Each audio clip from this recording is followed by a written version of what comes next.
Rádio Rio de Janeiro, a emissora da Fraternidade, passa a apresentar Luz na Penumbra, programa que leva ao seu coração a mensagem da doutrina espírita.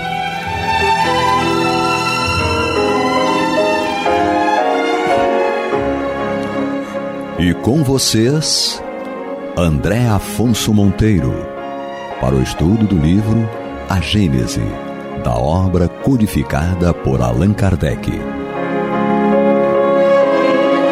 Olá, amigo ouvinte internauta da Rádio Rio de Janeiro, a emissora da Fraternidade, a rádio que toda a família pode ouvir, programa Luz na Penumbra.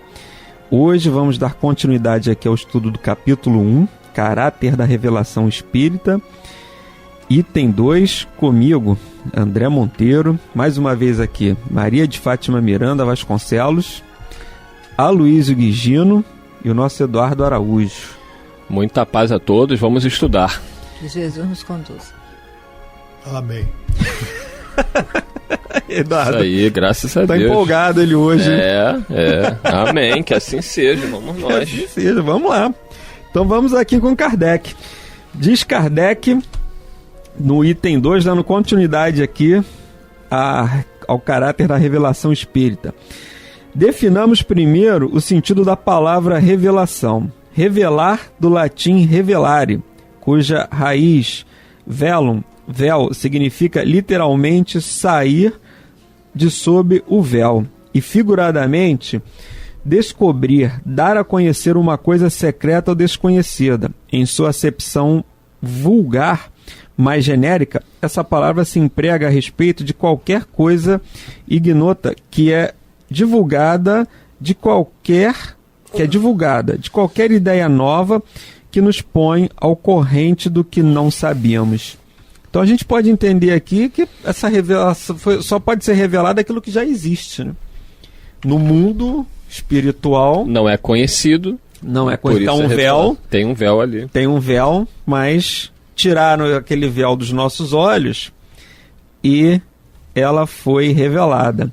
E aí a gente vê como essa questão, essa informação aqui de Kardec nos traz um desenvolvimento também para as nossas questões pessoais, íntimas, individuais. O que será que não tem mais escondido sobre que a gente precisa, que os nossos olhos não conseguem ver? O que será que do ponto de vista moral, intelectual, ou sobre os caminhos que nós devemos seguir, que tem um véu sobre os nossos olhos e a gente não consegue enxergar, e em algum momento da nossa existência espiritual isso vai ser revelado para que a gente possa, digamos assim, continuar nessa nossa jornada, nossa programação espiritual, por exemplo. Né? Tem um filósofo francês, Henri de Poincaré, que ele diz o seguinte: eu trocaria tudo que eu sei por 10% do que eu não sei. E era um filósofo conhecido e respeitado. O que será que nós não sabemos, né, Miranda? Sobre nós, sobre o mundo, o que será mais que a gente não tem que descobrir, né? Muita coisa. No meu caso pessoal, inclusive pronunciar o nome desse filósofo. Aloysio, ensina ela a pronunciar o nome do filósofo. Mas olha só, enquanto nós estávamos conversando no último programa, nós ficamos imaginando o seguinte: quando Kardec teve eu lembro quando ela foi pronunciar o nome do... Como é que era o nome do filme? Kickinger. Olha. Kickinger. Como é que era o nome? Não é lugar, não faz isso com o André. Depois eu falo o nome, eu sei falar erradinho, depois eu falo. Vamos acabar com o programa do André. Não, agora não. Mas olha só, enquanto no último programa nós deixamos momento quinta série. É um filósofo dinamarquês, que ele tem uma... Deixa quieto. Mas, enquanto nós estávamos conversando no último programa, eu fiquei refletindo o seguinte: quando Kardec vai ter contato pela primeira vez com as mesas girantes, não é? Sim. Aquilo tudo vinha a atender uma pesquisa e uma busca que ele já trazia consigo, até por conta da missão que ele tinha naquela encarnação.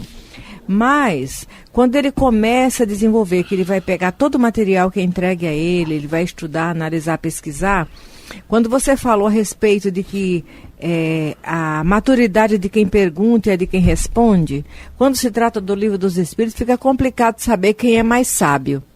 Sim. Se é quem pergunta ou quem responde. Porque lá em Prolegômenos nós vamos ver só uma base das assinaturas.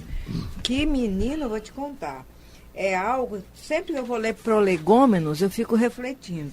Porque a turma era de primeira mesmo, é de primeira.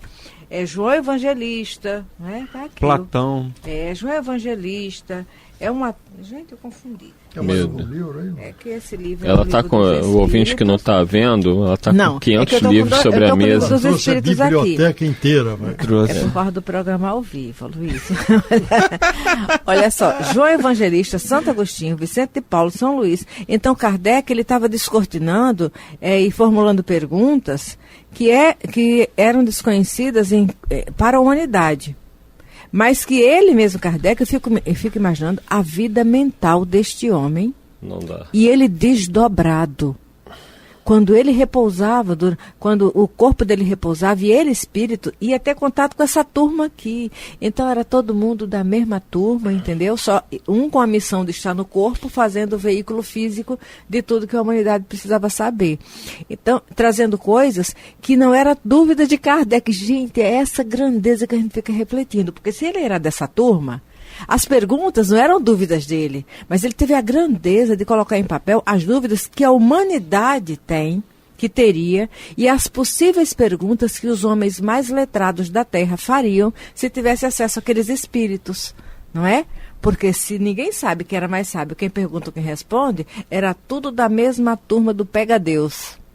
Sim, e não tinha pergunta, que foi até o motivo lá que Moisés ele acaba proibindo essa questão da consulta, porque as perguntas eram perguntas sérias, feitas por pessoas sérias, para, digamos, por médiuns, através de médiuns sérios, para espíritos sérios. Então eles não ficaram naqueles joguetes, eles não ficaram naquela vã curiosidade.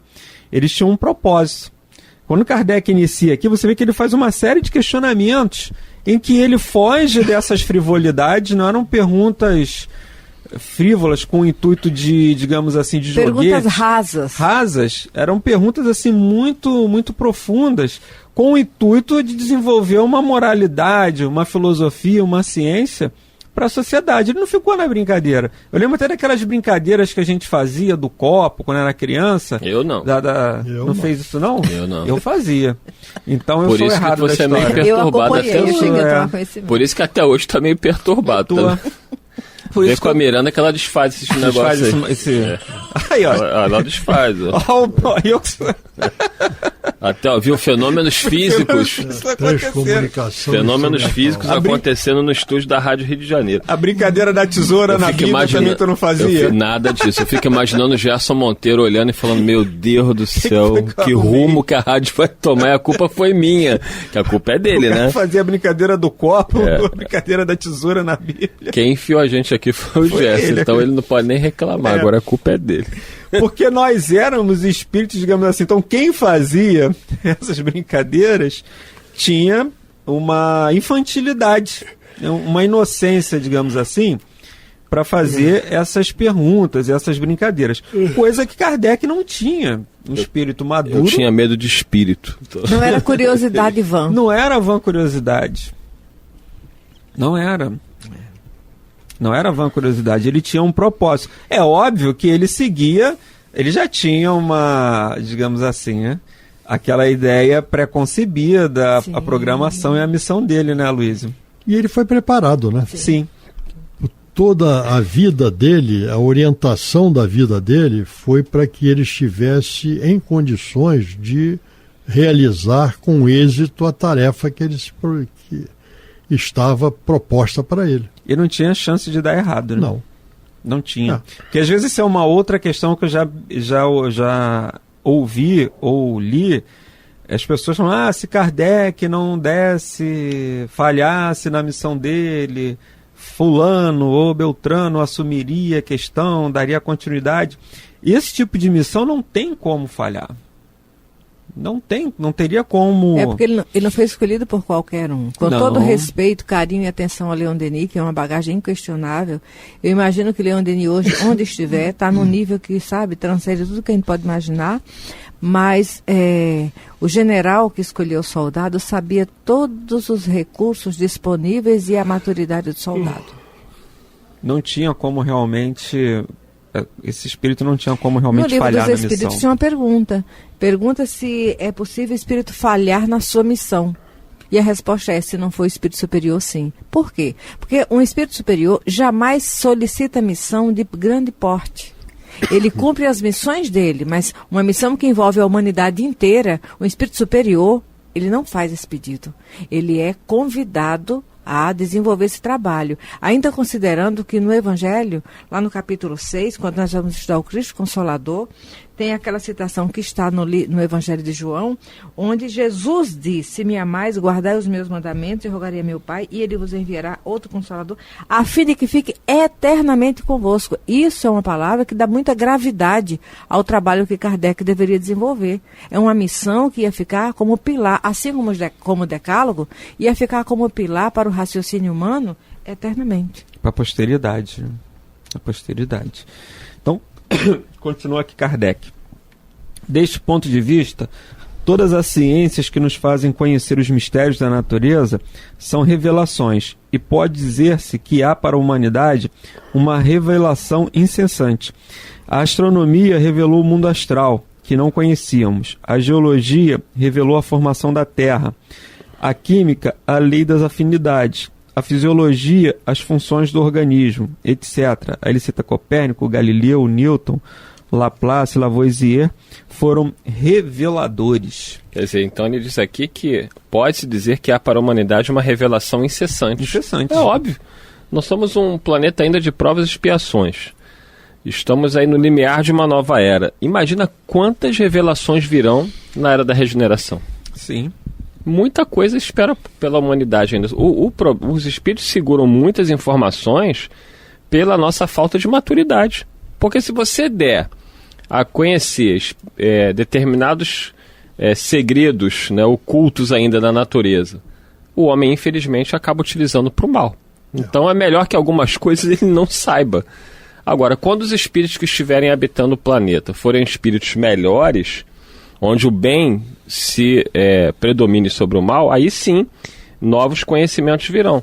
Você vê, muitas doenças já poderiam ter sido eliminadas do planeta, mas se com todo o freio que as doenças representam, o nosso orgulho, a nossa vaidade, o nosso egoísmo ainda prepondera, ainda mais se a ciência tivesse a cura de todas as doenças, o que seria?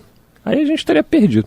O Emmanuel, ele fala isso em A Caminho da Luz, psicografia do Chico, publicado pela Federação Espírita Brasileira.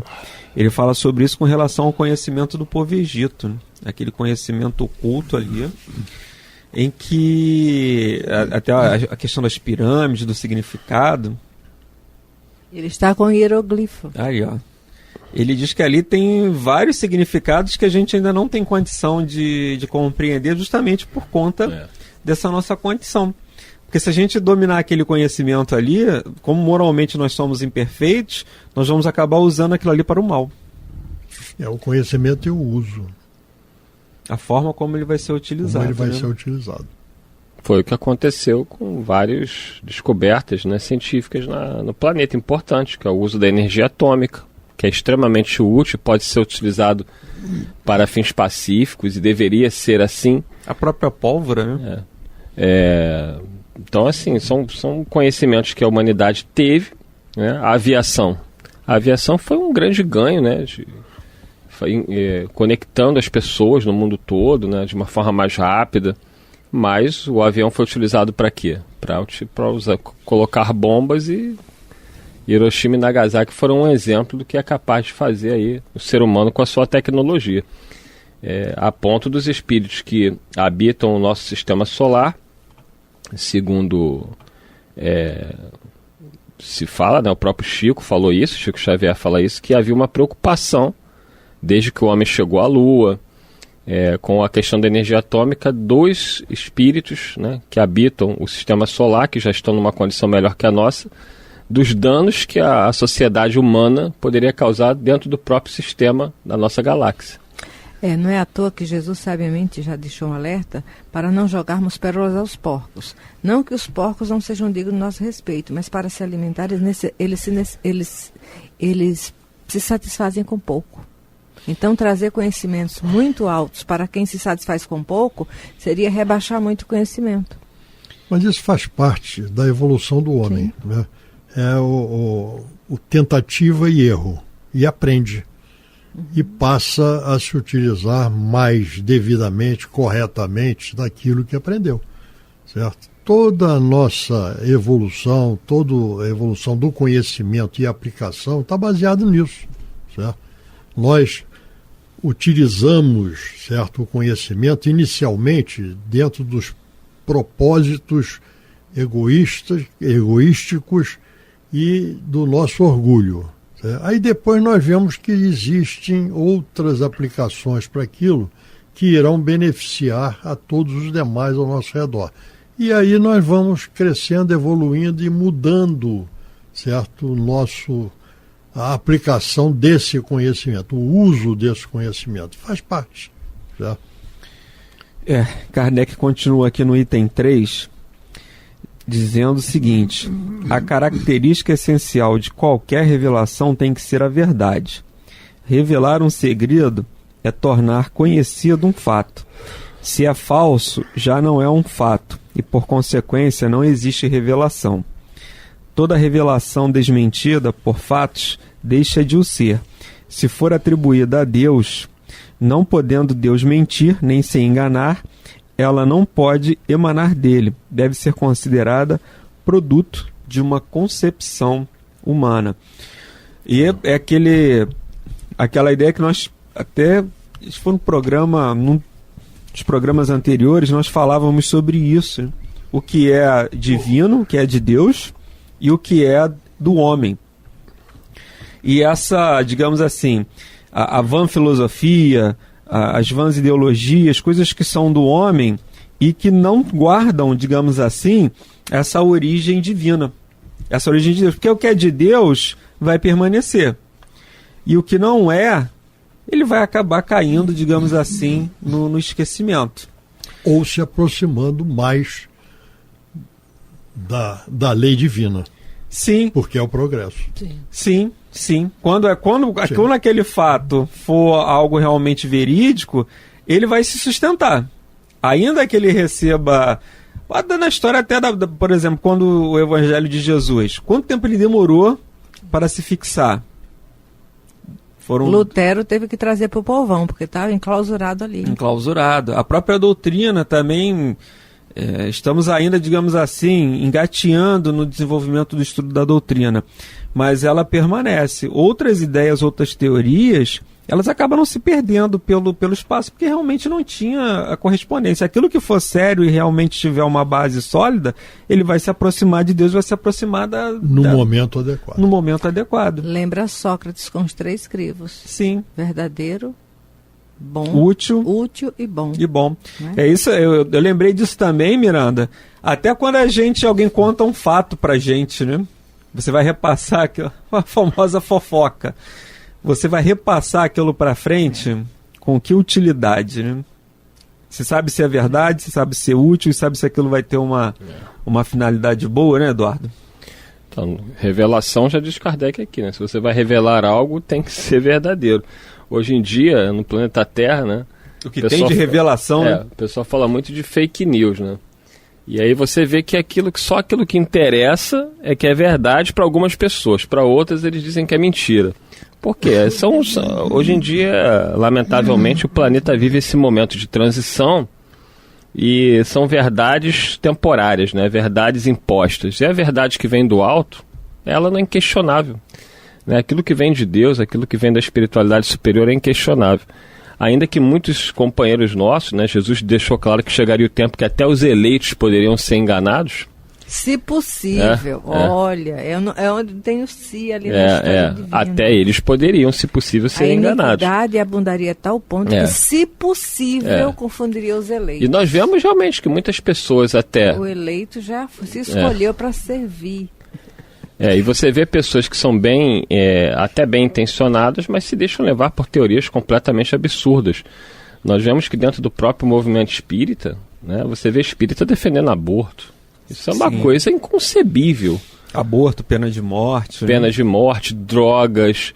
Então você vê, isso é uma revelação, isso é realmente uma loucura generalizada que tomou conta do planeta, que invadiu o próprio movimento espírita, onde os valores cristãos estão sendo duramente atacados dentro das suas próprias bases, não só dentro do movimento espírita, mas o movimento católico, o movimento protestante. Movimento humano. O movimento humano, pelos interesses políticos, pelos interesses pessoais, mas nada disso vai prevalecer. E nós temos a tranquilidade de saber que nada disso vai prevalecer. Passarão os céus e a terra, mas a minha palavra não passará, o que disse Jesus. Não é isso, Luiz Guigino? E nenhum i ficará sem pingo. Profundo, assim. Ele hoje está profundo. Então a gente tem que manter a tranquilidade. Às vezes isso realmente, para quem está no corpo físico, angustia. É inegável, porque a gente está no corpo físico, a gente está vivendo isso tudo. Mas Kardec fala, tem um diálogo dele com o Espírito da Verdade, e o Espírito da Verdade fala para eles todas as tribulações que ele ia ter que enfrentar. E ele diz que realmente tudo aquilo que o Espírito da Verdade falou se concretizou. Ele sofreu muitas perseguições, muitas calúnias. Mas ele diz que quando ele parava e se colocava acima da humanidade, né, acima dessa vida material, ele encontrava paz. Ficava junto com a turma dele? Porque ele sabia que tudo isso era temporário e vai passar. A gente também tem que, você que está aí nos ouvindo agora, né, tá cheio de problema, assim como nós temos os nossos também, às vezes realmente cansa, angustia, dá uma sensação de torpor, a gente perde as forças diante de tanta coisa, mas que a gente mantenha a tranquilidade de saber que está tudo sob controle de Jesus. Não tem nada fora do controle. Nós é que descontrolamos a nossa vida, né, pelo nosso desequilíbrio. É um problema muito pessoal, é um desequilíbrio nosso. As nossas dificuldades, nossas preocupações de ordem material, financeira, família, filho, saúde. É muita coisa envolvida, e como nós somos espíritos ainda muito atrasados, desequilibrados, a gente tem dificuldade, porque se tivéssemos a fé do tamanho de um grão de mostarda, a gente não se abalaria tanto. Mas eu acho sempre importante a gente reconhecer a nossa fragilidade, porque quem não reconhece não está nem a passo de mudar. E o Aloysio está de olho no relógio ali, André Monteiro. Ele quer revelar a hora para você. Né? Faltam 2 minutos, André Monteiro. Porque essa questão ela é fundamental para nós, para que a gente, digamos assim, ainda que a gente não conheça aquilo não esteja revelado muito bem firme para nós, que a gente possa, digamos assim, não se sentir enganados. Às vezes eu me sinto um pouco de São Tomé. Um pouquinho de São Tomé não faz mal a ninguém. De você realmente ter comprovações daquelas ideias. Você ter... Como eu posso saber se isso realmente... Eu vou receber essa informação e vou tomá-la como absoluto ou vou questioná-la? Você vê que Kardec, ele questionava os espíritos. Ele questionava, mas não com o fim de um detrator. Ele questionava para compreender... Desenvolvendo o raciocínio. Para desenvolver o raciocínio. É o que a gente tem que fazer. Então pega essa ideia nova, vamos desenvolver esse raciocínio. É o que Erasto fala. É preferível negar 10 verdades do que aceitar uma mentira. Uma mentira. Porque quando nós aceitar nessa intimidade de divulgar, nós seremos divulgadores da mentira. Sim. E o orgulho depois vai nos dificultar o reconhecimento desse equívoco e retornar ao ponto necessário. Estamos caminhando aí para o final. Obrigado, Eduardo, mais uma vez. Muito bom, a alegria de ter a Luiz Guigino. Quando é que a gente vai ter essa chance de novo, eu não sei. No próximo. Maria de Fátima Nesta Miranda. encarnação. E Jesus nos conduza. Muita paz. Muita paz. Você está ouvindo o programa Luz na Penumbra.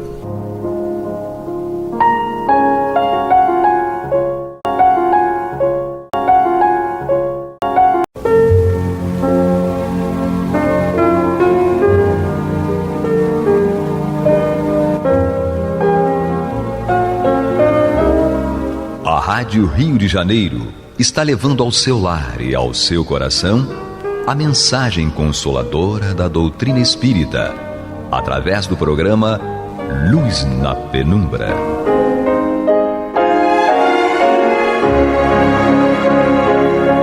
E agora com vocês, Nádia do Couto Vale, para comentar o céu e o inferno ou a justiça divina segundo o Espiritismo, da obra codificada por Allan Kardec.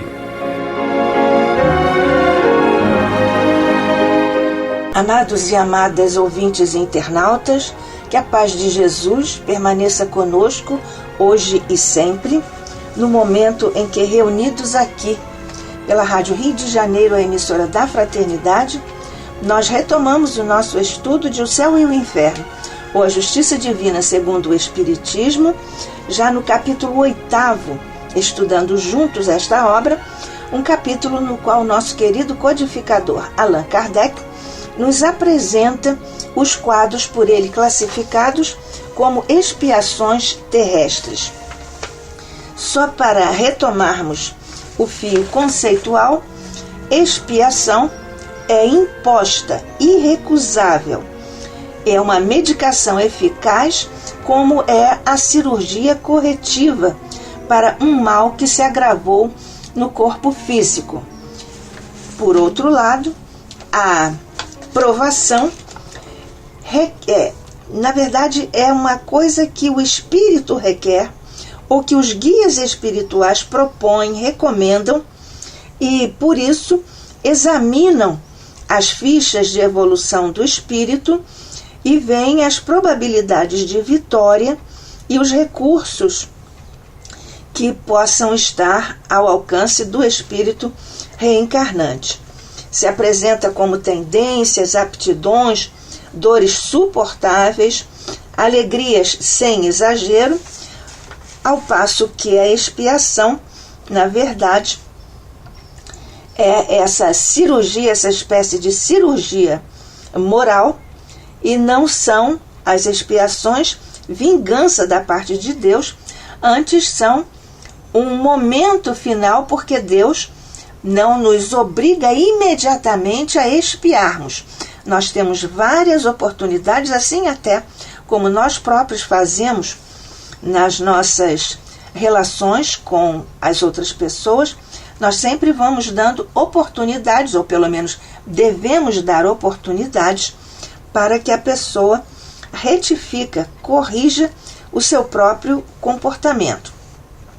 As expiações se apresentam como doenças incuráveis, as patologias congênitas, doenças irrecuperáveis, alienações, paralisias, loucura, enfermidades degenerativas, e são reservados essas situações aos suicidas premeditados, aos homicidas frios, aos exploradores de vidas, aos vendedores de prazeres viciosos, drogas, alucinógenos, sexo, álcool, jogos de azar, chantagem e outras crueldades.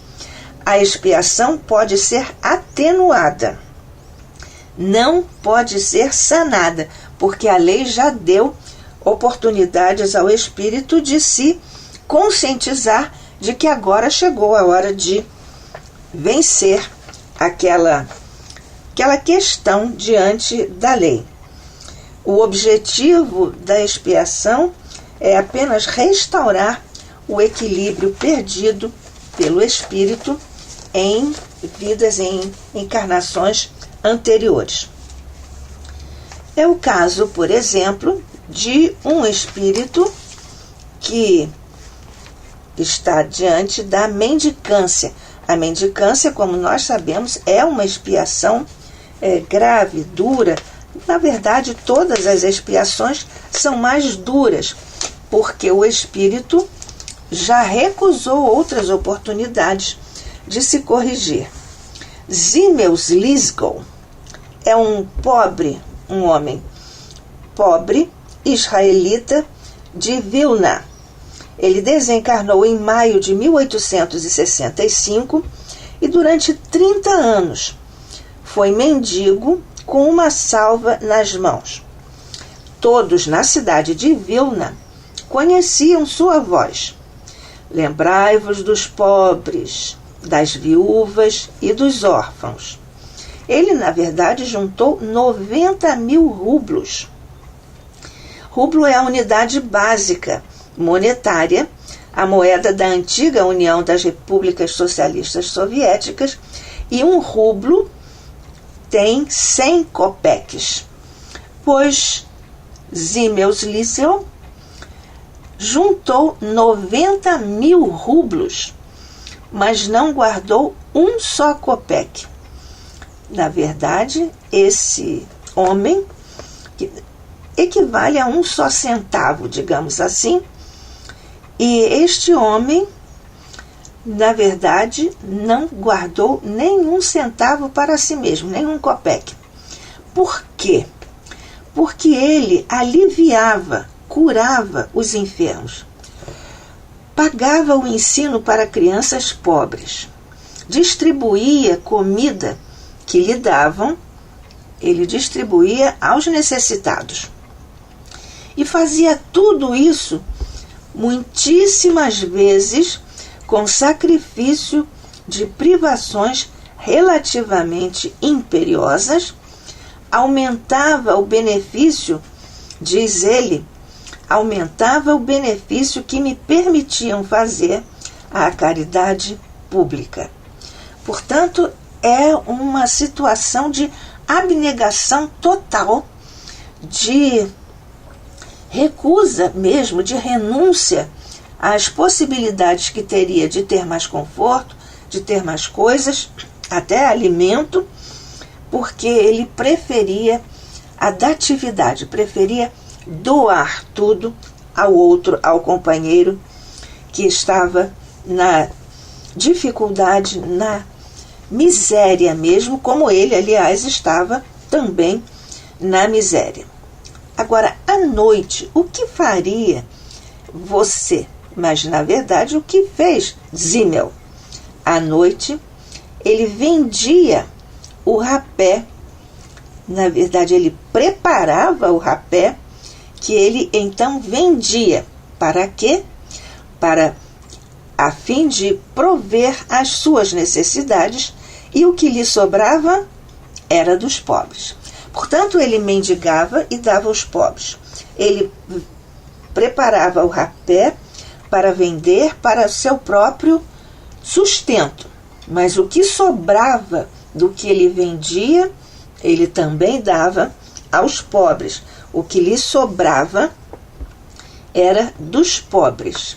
Uma verdadeira abnegação, como estamos vendo. Tinha família? Não, ele era sozinho no mundo.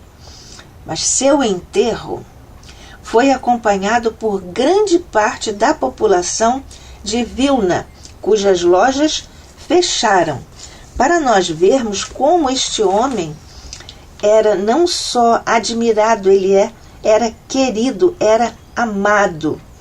E, portanto, ele, no final da existência, recebeu uma verdadeira ovação, uma verdadeira homenagem, grande homenagem de toda a cidade, porque as suas lojas ficaram fechadas.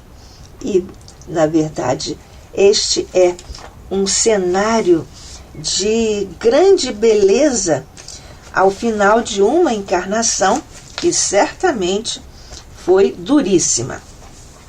O espírito Zimels Lisel foi evocado no dia 15 de junho de 1865 na Sociedade Espírita de Paris. Lembrando que ele desencarnou em maio de 1865, portanto, quase que imediatamente, ele foi evocado lá na Sociedade Espírita de Paris. Nessa oportunidade, ele se declara feliz por estar ali e, principalmente, por ter conseguido corrigir o que havia feito em encarnação anterior. Kardec recebera essa carta, porque é de nós aqui indagarmos como é que Kardec chegou a conhecer a história de Zimmel, se ele vivia lá em Vilna, na antiga República União das Repúblicas Socialistas Soviéticas. Como é que Kardec soube disso para evocá-lo lá na Sociedade Espírita de Paris? É que Kardec recebera uma carta de Vilna informando-o sobre a vida de Zimmel.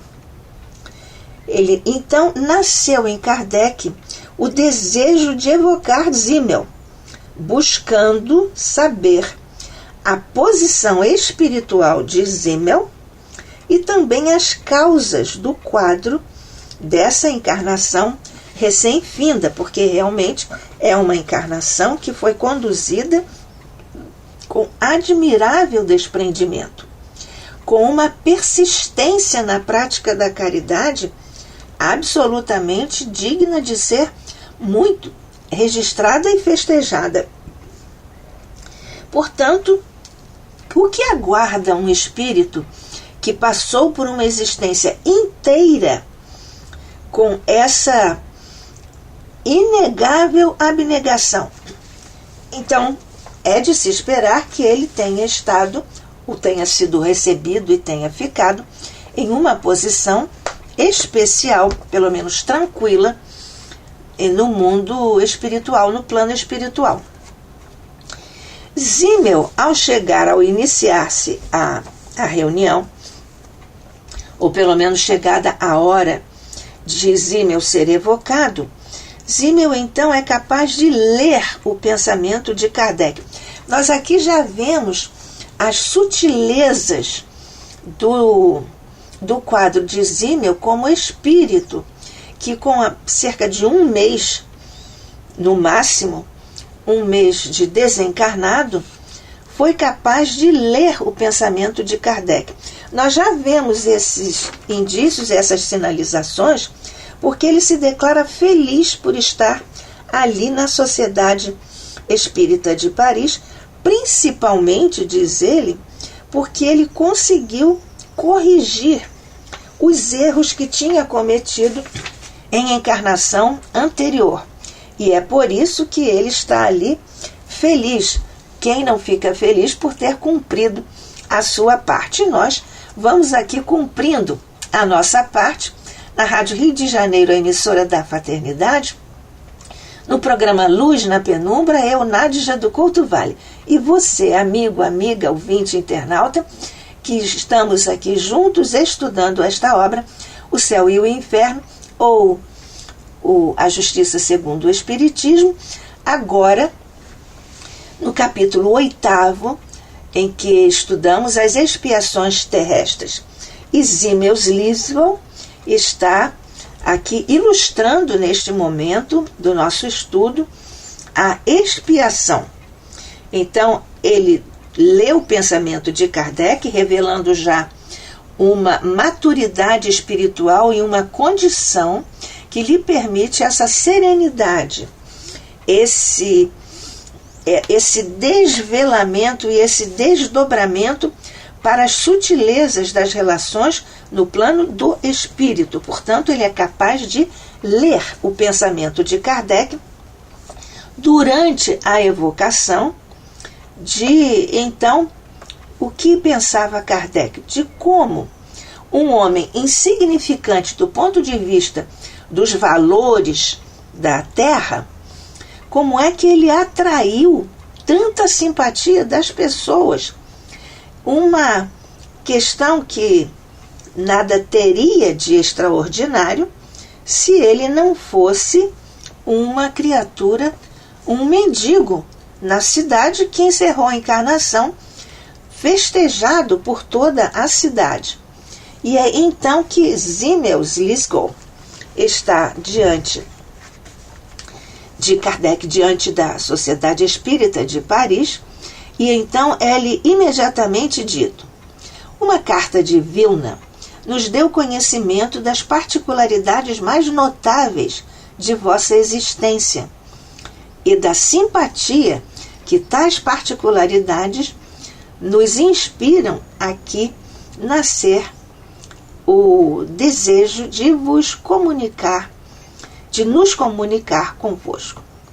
Agradecemos a vossa presença e, uma vez que quereis responder-nos, principalmente por vos assegurar que aqui felizes seremos se para nossa orientação pudermos conhecer a vossa posição espiritual, bem como as causas que determinaram o gênero de vida que tivestes na última encarnação. Esta é a primeira palavra de abordagem ao espírito, que responde: em primeiro lugar, concedei ao meu espírito, cônscio de sua verdadeira posição, o favor de vos transmitir a sua opinião com respeito a um pensamento que vos ocorreu quanto à minha personalidade. Aqui ele já indica que leu o pensamento de Kardec. E reclamo previamente os vossos conselhos para o caso de ser falsa essa minha opinião. Aqui um indicativo da modesta, da aceitação, do acatamento a orientações e opiniões que ele considera superiores, melhores, mais adequadas do que a sua. Segue Zimmel. Parece-vos singular que as manifestações públicas tomassem tanto vulto para homenagear a memória de um homem insignificante que soube, por seu espírito caridoso, atrair tal simpatia. Não me refiro a vós, caro mestre, nem a ti, prezado médium, nem a vós outros verdadeiros e sinceros espíritas. Aqui ele também revela o conhecimento do mecanismo da comunicação mediúnica, identificando os seus interlocutores, Kardec e o médium, e os demais que estavam participando da reunião. Segue Zimmel. Falo sim para as pessoas indiferentes à crença, pois nisso nada houve de extraordinário. Ele supõe que o que ele fez não é nada extraordinário. E nós aqui consideramos mais uma vez uma prova da humildade de Zimmel, desse espírito, que está classificado por Kardec como aquele que terminou uma expiação terrestre. Então ele diz: falo sim para as pessoas indiferentes à crença, pois nisso nada houve de extraordinário. A pressão moral exercida pela prática do bem sobre a humanidade é tal que, por mais materializada que esta seja, inclina-se sempre, venera o bem, a despeito de sua tendência para o mal. Aqui uma profundidade de raciocínio filosófico de Zimmel, porque ele aqui já identifica o bem na intimidade profunda de todos os seres, porque a despeito da tendência do homem para o mal, a inclinação para a caridade sempre vence e venera o bem. É porque ele classifica isso como uma presença moral, uma pressão moral exercida pela prática do bem por sobre a criatura. E nós sabemos disso porque estamos mergulhados no bem, estamos mergulhados na misericórdia de Deus, nosso Pai. E, portanto, basta nós abrirmos um pouquinho só o nosso coração e a nossa mente para sermos beneficiados por essa abençoada pressão moral para a prática do bem, porque este é o inevitável caminho para a nossa redenção e para o nosso autoaperfeiçoamento. Afinal, disse-nos o nosso querido codificador Allan Kardec: fora da caridade não há salvação. E nós vemos aqui como Zimmel forjou, construiu a sua salvação, a superação de erros em encarnação anterior, e por isso, pela prática do bem, ele está aqui numa posição bastante especial, praticamente um mês, ou no máximo um mês, porque ele foi evocado em 15 de junho de 1865 e desencarnou em maio, mas não dá aqui, Kardec, a data da sua desencarnação. Portanto, é no máximo um mês e meio depois da sua desencarnação. Então, ele continua aqui na sua primeira participação, primeira fala, à mesa mediúnica. Agora, as perguntas que de vossa parte não são ditadas pela curiosidade. Aqui, mais uma vez, ele revela que conhece a intimidade, lê o pensamento de Kardec e, portanto, também lê o sentimento de Kardec e daqueles circunstantes participando da reunião, porque ele diz, e ele próprio já se dispõe agora, as perguntas que da vossa parte não são ditadas pela curiosidade. Nós sabemos que a curiosidade é importante para a descoberta de coisas com honestidade e desejo de conhecimento.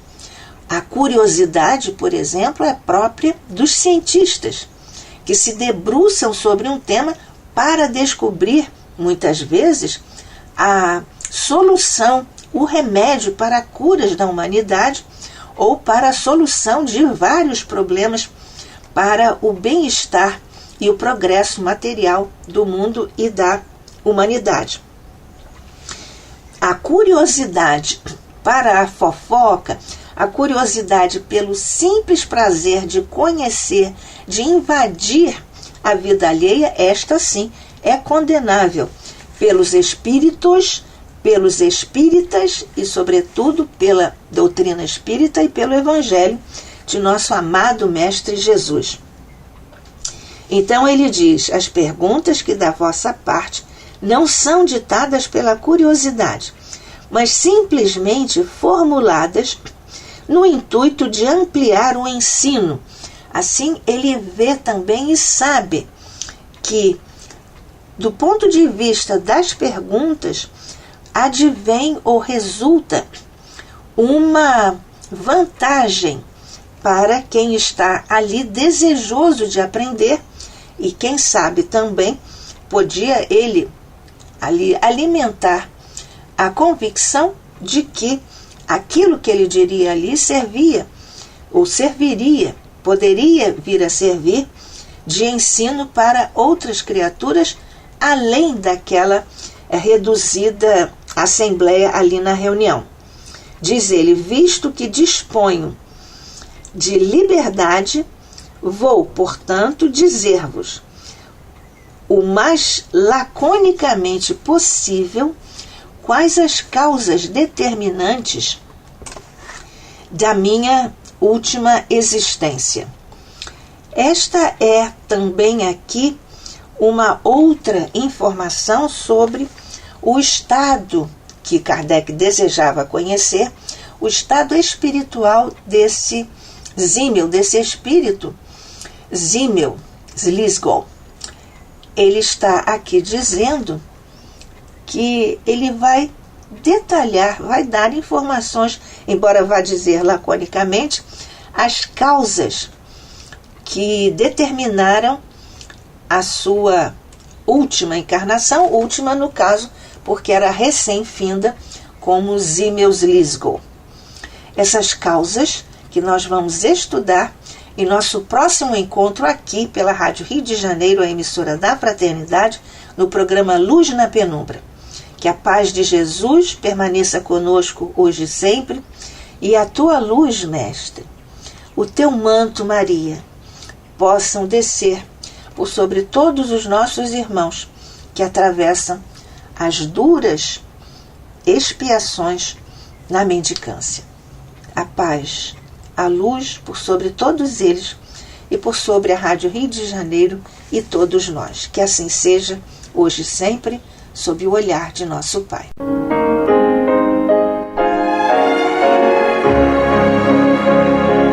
E vamos ouvir agora a prece de encerramento de nosso programa, na voz de Geraldo de Aquino.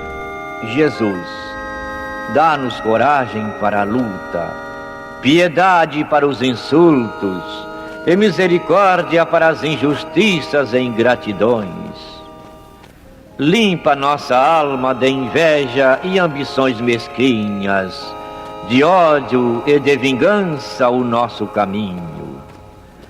E que dentro em pouco, ao recolher-nos de novo ao calor do nosso leito, para que o sono nos dê a paz e o esquecimento das tristezas humanas, possamos sentir, Senhor, no mais íntimo de nosso ser, a doçura indefinível do Teu amor e a grandeza incomparável da Tua divina presença.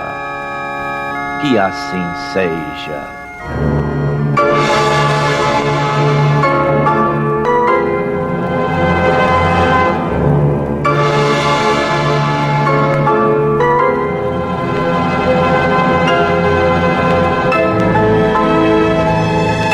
Acabamos de apresentar o programa Luz na Penumbra, que voltará a ser apresentado amanhã às 21 horas nesta emissora.